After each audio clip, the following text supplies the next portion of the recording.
సపరేట్గా స్క్రీన్ షాట్లు ప్రూఫ్లో అవసరం లేదు. నువ్వు విరుపుకవుతున్నావు, నువ్వు మోసపోతున్నావు అని చెప్పి నీకు తెలియడానికి నీ సిక్స్త్ సెన్సే నీకు చెప్తుంది ఎక్కడో తేడా కొడుతుందిరా సీనా, ఆల్రెడీ మోసపోతున్నావు తంబి అని చెప్పి నీ సెన్సెస్ ఆల్రెడీ నీకు చెప్తాయిరా హుక్. నీకు నీ గర్ల్ ఫ్రెండ్ కి మధ్య ఇంకొక పర్సన్ ఉన్నాడు, ఈ పిల్ల నిన్ను మోసం చేస్తుంది అన్న విషయం నువ్వు రియలైజ్ అయ్యావు. ఏం చేయాలో తెలియట్లేదు. చెవులో తెలియకుండానే ఒక సౌండ్ వచ్చింది. ఎలా అంటే అని. చెవులు మూసుకోలేదు, అయినా సరే నీ గుండె చప్పుడు నీకు వినిపిస్తుంది. Lub dub lub dub lub dub lub dub అని చెప్పి టెన్షన్ తో కొట్టేసుకుంటాం. దానికి అర్థం కావట్లేదు, మోసపోతున్నావు కదా. వెంటనే చేతికి, ఒంటికి, కాళ్ళకి, మొత్తం బాడీకి తెలిసింది ఎరుపుకు అవుతున్నావు అని చెప్పి. మొత్తం షేక్ అయిపోతుంది బాడీ, నీకు తెలియట్లేదు. చెయ్యి వణికేస్తుంది, ఇలా కాలు కూడా వణికేస్తుంది.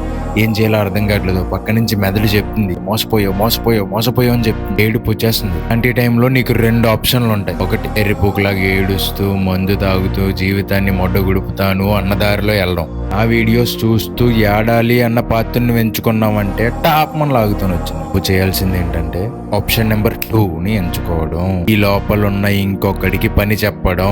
నీ లోపల ఉంటాడు, నా లోపల ఉంటాడు, మనందరి లోపల ఉంటాడు సైకో నా కొడుకాడు. బాధ అంటే ఏంటో తెలియని నా కొడుకాడు బాధతో బాస్కెట్ బాల్ ఆడుకుంటా అంటాడు. ఫస్ట్ ఈ అమ్మాయిలు గిమ్మాయిలు పక్కన పెట్టి నీ కెరియర్ ని ఒక సెట్ చేసుకో. మంచి ట్రాక్, మంచి పాత్ తీసుకో.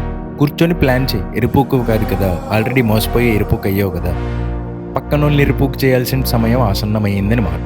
అనుకున్నది చేసి చూపించు. ఎవరైతే మోసం చేసిన గుంటుందో దానికన్నా అందమైన అమ్మాయి ఆబ్వియస్ గా వస్తుంది. ఒక మంచి కెరియర్ ని, నిన్ను మోసం చేసిన దానికన్నా ఒక అందమైన గుంటని, రెండింటిని వేసుకుని ఫ్లెక్స్ చేసి దెంగో. Full stop. సినిమా కథం. 70mm స్క్రీన్ మీద తర్వాత నువ్వు దీన్ని వేసుకొని చూసావంటే నీ సినిమా చూసి నువ్వే విజిల్ వేసుకోవాలన్నమాట.